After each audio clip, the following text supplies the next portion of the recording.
morning. You're watching Business World Live. I'm Danny Laurel. It's 10:30 a.m. this Friday morning here in Manila. We are about an hour into the shortened trading day. Let's go straight to our top story. Moody's Investors Service has affirmed its Baa2 rating with a stable outlook for the Philippines, saying strong fiscal position in the past few years will help the economy navigate through this health crisis. The credit rater says the affirmation strengthens its view that the fortification of the government's fiscal policies provides a buffer against a rise in public indebtedness due to shocks such as the COVID-19 pandemic. But Moody's notes that it expects a pause in policy reforms amid the crisis, which may defer the improvements in the country's credit profile that are needed to score an upgraded rating of A. The country's Baa2 rating has been in place since December of 2014. Meanwhile, its stable outlook suggests the rating is likely to be maintained over the next 6 months up to 2 years. Finance Chief Sonny Dominguez says the Philippines has ample buffers to cushion its fallout while keeping the country's debt at a manageable level and without compromising its fiscal health. Moody's notes the economic situation and political considerations may affect reforms on improving investment climate. It says that while the crisis remains unsolved, lawmakers will likely retain their focus on facilitating near-term recovery. BSP Governor Ben Diokno says they're seeing a rebound next year while expecting a contraction in the GDP this 2020. The economy contracted by 0.2% in the first quarter. Meanwhile, Capital Economics says an extended lockdown that has been in place for about 4 months now may lead to a contraction of 8% this year. It also says that the lockdown, together with what it described as inadequate fiscal support, will make the Philippines among the slowest to recover in Asia.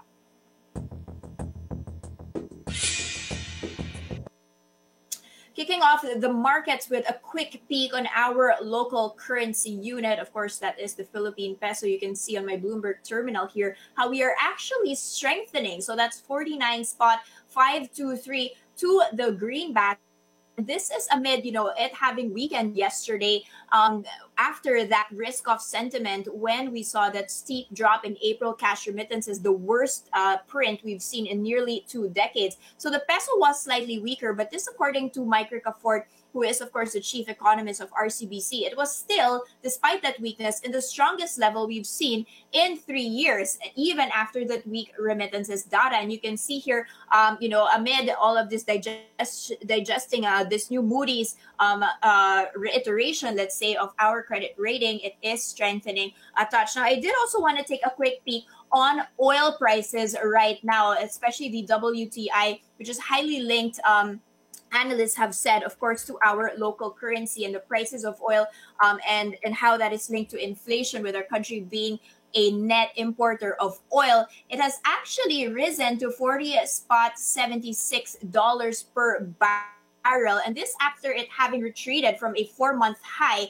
It had already been touching $41 per barrel. This after the OPEC Plus alliance confirmed it would start tapering the output cuts from next month. So altogether, they had actually been managing the output because of that stockpile of oil that we had seen, especially in the month of May, wherein the prices of WTI forward contracts for May had actually turned negative. So people were actually paying other people to get their oil stocks. Now let's take a quick peek at how the global markets and the rest of Asia is opening right now. I just want to highlight over in the US, you can see on my terminal here how they ended trading on Thursday on the back foot. You can see the Dow Jones down by 0.5%, S&P 500. Take a look at the NASDAQ. That was the worst hit among the 3 major indices. That was down by 0.7%. And that sentiment was because of the fact that tech shares were rather weak. So you did see Microsoft and Apple leading the losses. One big piece of news was Netflix. That slumped 10% after hours trading. So you can actually see the forward contracts of the US stocks also in the red. They had reported fewer subscriber additions than initially forecast. So they had predicted they would add 2.5 million new users in the current quarter, which is less than half of what it was expected. It had signed up 10 1 million in the second quarter, but they did warn that the growth is slowing as consumers get through the initial shock of COVID and social restrictions. So very interesting here, since Netflix was actually one of the shining stocks in this pandemic, given the fact that more people were forced to stay at home, and even them providing guidance that that might not actually be the case. But if you take a look at Asia Pacific, though, it is a rather mixed picture. In fact, it's tilting towards the green now after having opened rather mixed earlier on at around 8:30 when the topic started trading. You can see actually some strong gains here, particularly in over in China, which was in the red yesterday after that GDP print. Even if it was higher than expected, there were still a lot of concerns on their future growth path. Let's take a quick peek at our own local index. That is, of course, the PSEI. We seem to not be moving in step with the rest of the region. We are down a hefty 1.6%. This basically reverses, and you can see that plateau here and another downhill battle after we had already firmed up by 2.2% yesterday, and basically we are paring back those gains from Thursday. Even as Chris Mangon of AAA Equities had said that this rally that we saw yesterday was on the back of President Duterte extending these quarantine measures instead of actually reverting back to an MECQ. And he also loosened the restrictions in Cebu City as well. One thing to definitely note of, however, in our local index is the week value turnover. So we just saw trading at 4.41 billion pesos. That's half the daily average that we had been seeing. This was the first time in 8 weeks that we dwindled, and local participation was down to 48%. We saw the 9th straight day of net foreign selling. Now, what is First Metro Securities saying for today? They're looking at a pullback, and that is definitely what's happening. This amid the health department reporting that COVID-19 cases are surging past the 60,000 level 2 weeks ahead of experts' predictions. But they are saying that maybe this credit rating of Moody's keeping it at Baa2 could provide some comfort and help cushion this drop. Now, take a look at some specific stocks to be watching out for here. It's been a while since we checked in on the water stocks. This on the back of President Duterte softening his position on, quote, jailing the water company officials. He said that they will be proceeding with amending the contracts of the Manila Water and Maynilad, so both concessionaires, and he walked back on the earlier threats of these imprisonments. So spokesperson of Malacanang, Harry Roque, said that the president also called for the return of the charges which were improperly collected by these two water concessionaires, and he did mention that the government's COVID-19 response was aided by 9.5 billion in aid from the Ayala Group, which of course owns Manila Water, and 20 billion from the MVP Group. So you can actually see most of these water stocks, however, in the red despite this news. You can see MWC trading down by 0.8%, and MPI, which of course owns the bulk of Maynilad, down by 2.4%. Let's move on to renewable energy, because I just want to take a quick peek at First Gen. This has been a lot in the spotlight as of late. They did, increase the stake of a private equity firm, Valoros, which is owned by KKR, and they had done a tender offer there, and they're also now in the process of bidding out their LNG gas terminal. So they actually rose 6.3%. That was the first advance in 4 days, and you can see that on your charts. The company has named the 3 preferred tenderers. So these will be foreign firms that will be competing in floating storage unit in Batangas. These bidders are BW Gas Limited, New York's listed Gaslug unit, and Ho LNG Asia, which is owned by a Norwegian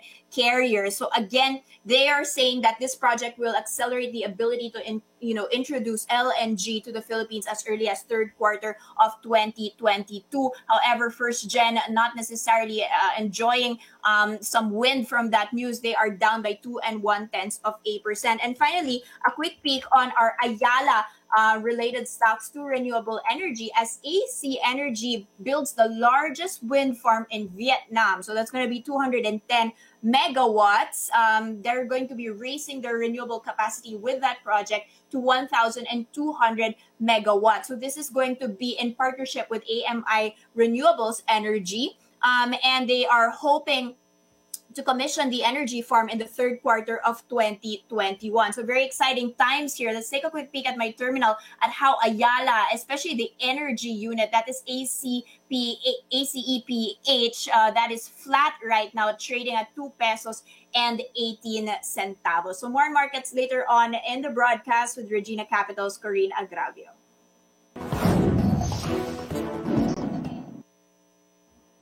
Okay, guys, checking in on the biggest stories we're watching this Friday.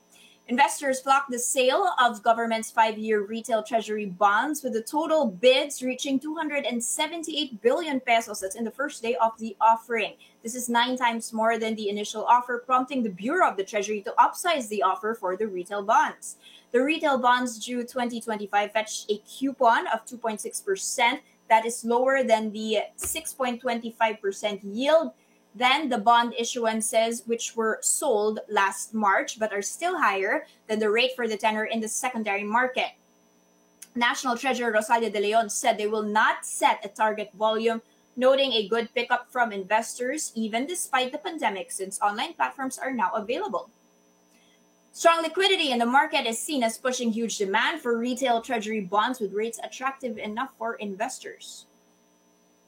Meanwhile, more Filipinos have started putting their money in banks. Over the last few years, the Bangko Sentral ng Pilipinas said bank account holders in the country grew by 5 million. That's from the period between 2017 and 2019. The BSP says this leaves about 51 million Filipino adults still unbanked. The number of banked Filipinos increased to 29% last year, compared to just 23% in 2017. The central bank says a 6 percentage point increase is still a notable improvement. The study by the BSP found that bank account ownership rose the most in the Class E sector. Meanwhile, the biggest challenge to the unbanked population continues to be lack of money to open a bank account. About a third say they either do not need an account or they lack the documentary requirements. Prior to COVID-19 lockdowns, though, the BSP found that e-money account holders had grown slightly. The central bank has yet to release a survey reflecting the rise in digital financial services amid the pandemic, but the target remains the same, reaching a 70% financial inclusion rate among Filipinos by 2023. Now, the tourism department tied up with the United Nations Food and Agriculture Organization, or FAO, that's to promote sustainable farm tourism in the country. Tourism Secretary Berna Romulo Puyat and FAO interim representative to the Philippines, Chang Jun Yao, signed an MOU for a 3-year pilot program for farm tourism promotion. The program, which also seeks to provide technical support in selected farm locations, is set to be finalized this month. Puyat said the farm tourism promotion is intended to help the industry recover from the pandemic and to further boost tourism recovery. Bloomberg reports that the sector is mainly banking on domestic travel, with the DOT saying that 77% of Filipinos are willing to go to local destinations even without a COVID-19 vaccine. Citing a May survey, Puyat said 48% of the 12,000 respondents are even willing to travel within the next 6 months as long as health protocols are in place. The Philippines has lifted its travel ban earlier this month. That's even as cases continue to rise, hitting over 60,000. That's as of yesterday.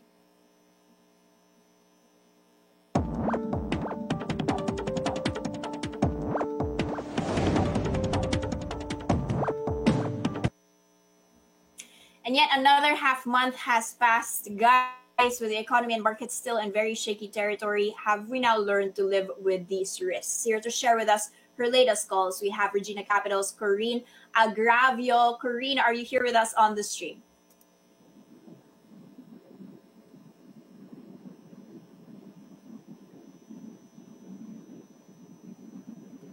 Okay, I think there's a bit of a lag there. Can you hear me, Corinne? Can we do a quick sound check?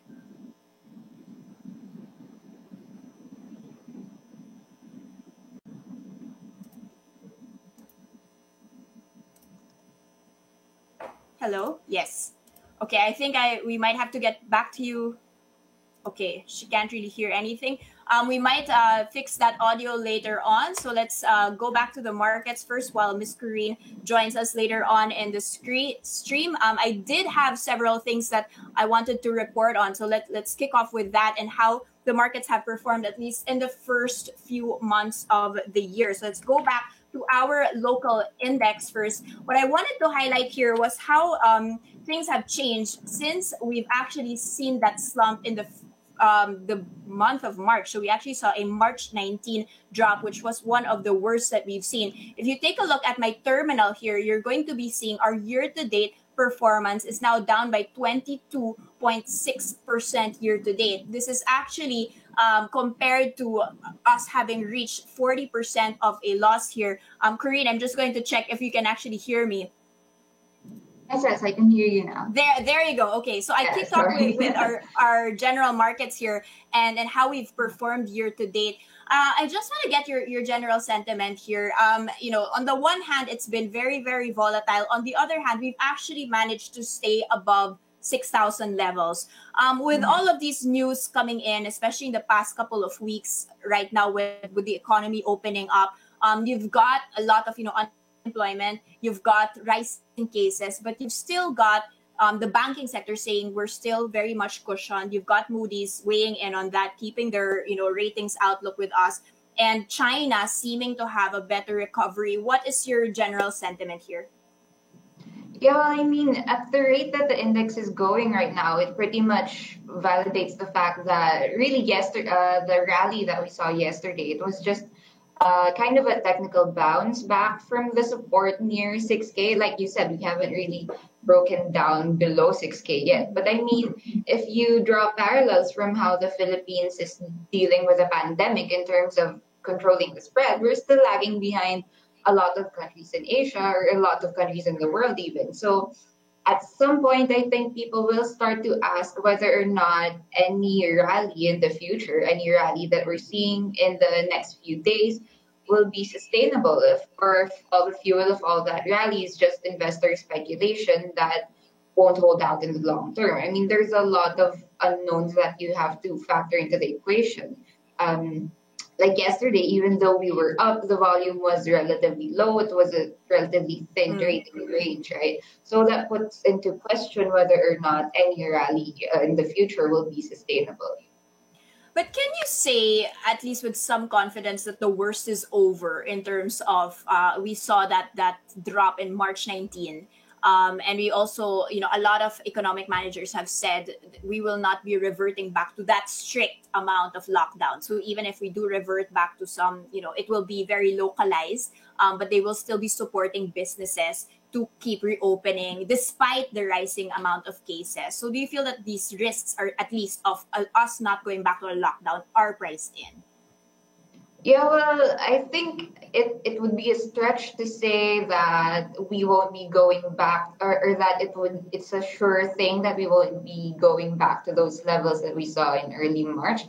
However, it is entirely possible. And right now, since we're reopening the economy, I think investors are pretty much optimistic and entering the market eyeing a long-term outlook. So that's one of the things that could drive the market right now. However, the market still runs the risk of the second quarter GDP coming out, and then there's earnings coming out. And a lot of it's kind of consensus that the second quarter will be relatively worse than the first quarter, since the first quarter wasn't so telling. It only covered like 2 weeks of the ECQ. So I think another catalyst moving forward, especially when it comes to the downward bias for the index, the second quarter earning season, which is starting actually. And what is your outlook on that? Do you have reasonable, data now to be able to even predict how bad it's going to be? And everyone knows it's going to be bad, but can you actually already say that that quarter was the worst, and you are going to be seeing a rebound in the third and fourth, or is that all gone from the table right now? Sorry, you're a bit choppy, but anyway, for the second quarter, I think the BPI, with BPI wading us into the earnings season yesterday, I think it was like it kind of sets the tone, or it sets the Mm-hmm. narrative of how the banking industry will look like for the rest of the other big banks or so. I think BPI sets the tone. It kind of like gives us an idea of how the other banks fared during the second quarter. But of course, it doesn't apply to any. Of course, it doesn't apply to all of the banks. I mean, there's some small cap banks that are relatively more better positioned than the other bigger ones. But anyway, I think it's a good starting point. It's a good trend. It's a good. It sets the tone for the second quarter.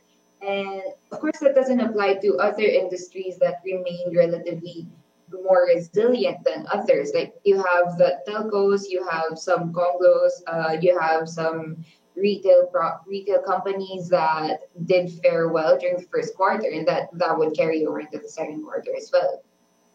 Can we dig a bit deeper into the BPI earnings? Because okay, it was down 25% in the second quarter, and in first half down 15%. But actually, across the board, they did see some growth, albeit soft growth. But even in the small loans, microfinance, 40 something percent growth, loan growth, low single digits. So it's not necessarily contracting. And they had the bottom line was really because of the fact that provisions were much larger, right? And the coverage of those loans. Do you see that as a reversing eventually? Are they going to be able to make up for those loan losses, especially as they're going to be starting to collect all of these bad loans, or are you seeing it worsen over time? Yeah, well, at this point, it hasn't. It's still provisions. It's that they're still front loading the loads into the second quarter. So I think it hasn't really reflected what would really happen once any of these loans default, or once any of these loans go bad. I think there's still a lot more that could happen in the next quarters, and I think this isn't really a reversal yet. But that is to say, you said.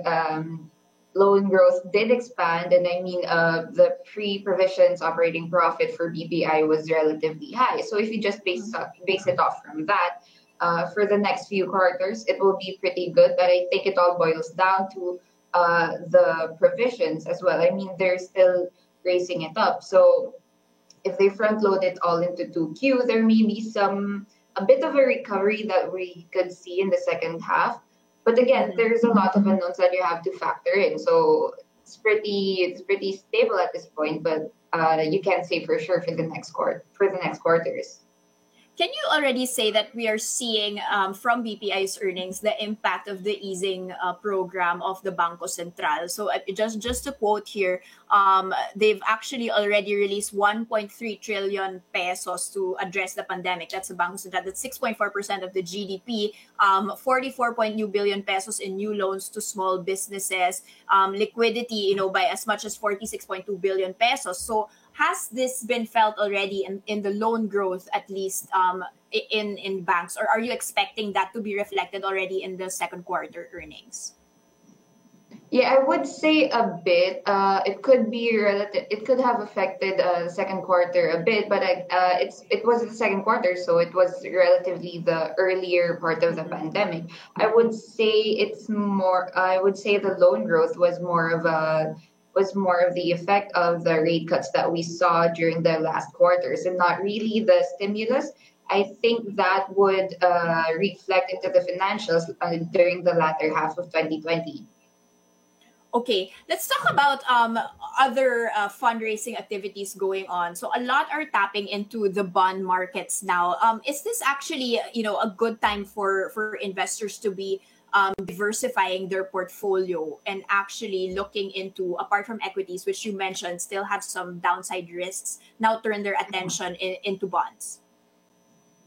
I think right now investors are moving to some relatively safer asset classes. So that's why I think the demand for the bonds are really good right now. I mean, a lot of the companies have been raising money through the debt market, and the reception for those bonds have been really good. So I would say it's relatively good, and interest rates are really low right now, so they're also well positioned. So I think it's good. I think it's a good position, and I think investors are. Um, I think it's a good choice that investors are diversifying their assets into their funds into different assets that are relatively safer. But again, the equities market right now is some would say it's at the bargain. Some would say long term it would provide larger gains. So I think you can't discount that fact yet. Okay, we'll get back to the equity markets and which ones you think are bargains right now. Let's talk about one particular sector that has seen a lot of risks as of late, and that's the property space. There's a report now from Bloomberg in terms of POGOs saying that, well, we've already reported that two of the 60 have actually exited already in terms of POGOs. For only Mhm. 14 have reopened so far. So it's actually threatening the survival of this industry. And if the industry collapses, this is according to Lichu Properties, property consultants, it could leave as much as 3.4 million square meters of combined office and residential space. Are the markets already pricing this in? I mean, the property sector has been one of the most volatile counters this year. Yeah, I think anytime news about the Pogos come out, the investors immediately react to the news and either sell down or buy up the stocks that are involved in the news. However, I think that investors are missing the point that the BPO industry or the IT BPM industry was the ones that pushed up the office demand during the pandemic. So I think long term, even though in terms of office demand, even though the POGOs may leave or should they vacate their spaces, the BPOs will be more than able to make up for that. And although that's what I think the investors are forgetting to price in right now. So they're heavily selling down some stocks that have high exposure to Pogos. They're buying up stocks that are that much exposed to Pogos or have a relatively larger residential base than recurring base. Okay, so you actually see some upside risks here for the property space and see them, some stocks at least, as undervalued. Can we talk about the A REIT? Some analysts have said that because of that coming online, that has sapped some liquidity. There was, some selling and rebalancing going on. We were worried about that, and some were saying, no, no, no, that would not actually, the A REITs or the REITs coming out would not replace the property stocks per se, but it seems that that is what is happening. Tell us, are you betting on the A REIT, and to what extent should we be worried about an outflow of investment money from the actual parent companies? Yeah, well, if you look at the Asia Pacific region, if you compare the REIT markets in the Asia Pacific region, the REIT markets are performing really well. They were outperforming the property markets, but given that it's still a relatively new here in the Philippines, it's still a relatively small market, the reception will be good, I think, for the A REIT, but as well, while investors will respond better to the A-REIT listing, I think the valuation for Ali or Ayala Land will also appreciate, and that was reflected in the ASEAN region, other markets. So the property managers of other REIT listings did see that their value went up as well alongside their REIT listings. So I think that could be something that could happen in the Philippines as well in terms of Ayala Land and AREIT.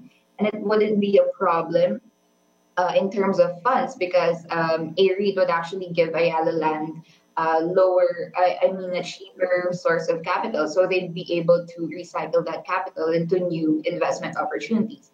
I think it's a win-win for both the property company that manages the REIT and AREIT as well. Mhm. Is it a good investment though? Given so their estimated dividend yield here is 5.37 to 6.34%. Some analysts have said that that's quite low compared to, let's say, the benchmark right now, or putting it in, in a bond fund, for example. And there's still, like you mentioned, quite a lot of risks, tenancies, because these are commercial properties, these are office spaces, wherein they might, lose tenants because of the pandemic. Is this an attractive enough yield for investors? Yeah, well, I would say if you look at it in terms of the assets that they're holding right now, the office, they have three office buildings right now, and I think those are relatively more resilient if you compare it to, let's say, the retail market, which was one of the harder hit markets in during the pandemic. If you compare it to that, I think the office buildings would be a relatively safer asset class for the A-REIT. And I think the demand for that will be healthy and it would be a stable recurring income stream for the next years. Um, I think it's relatively safe if you talk in terms of revenues, but if you talk in terms of the yield, again, if I remember correctly, the estimated yield for the REITs in the Philippines would be lower compared to the ASEAN region. But again, it's still starting out, still a small market. Mm. There's a really large potential for growth in the long term or in the future. So I guess it would be a pretty good starting point right now. Last question, since we're on the topic already, I really want to get your thoughts here. Can you compare the Double Dragon REIT and the risk profile of that to the A REIT? So for the Double Dragon REITs, I think their market is more for the pogos. And if you compare it to the A-REIT, the buildings I think are mostly occupied by BPOs, and those are really two strong office demand drivers. So I think the stability of both are relatively good. It would depend on whether or not, or it would depend on the office demand for the next few months or so. But I guess the fact still remains that the POGOs and the BPOs are two of the strongest office demand drivers right now. They're pushing up the real estate market, and if you just base it off from that, both the REITs of Double Dragon and Ayala Land are really well positioned, and they'll ensure stable returns in the next few months. Okay, so two different target groups here and two different Mhm. tenant occupancies for those two REIT issuers. Thank you so much for those insights. That was, of course, Corinne Agravio from Regina Capital. Yes, thank you. Good morning. Good morning. And that's the first look into the business day. Today is July 17, 2020. Catch us again Monday, 10:30 a.m. Have a great weekend. I'm Danny Laurel, and we are One News.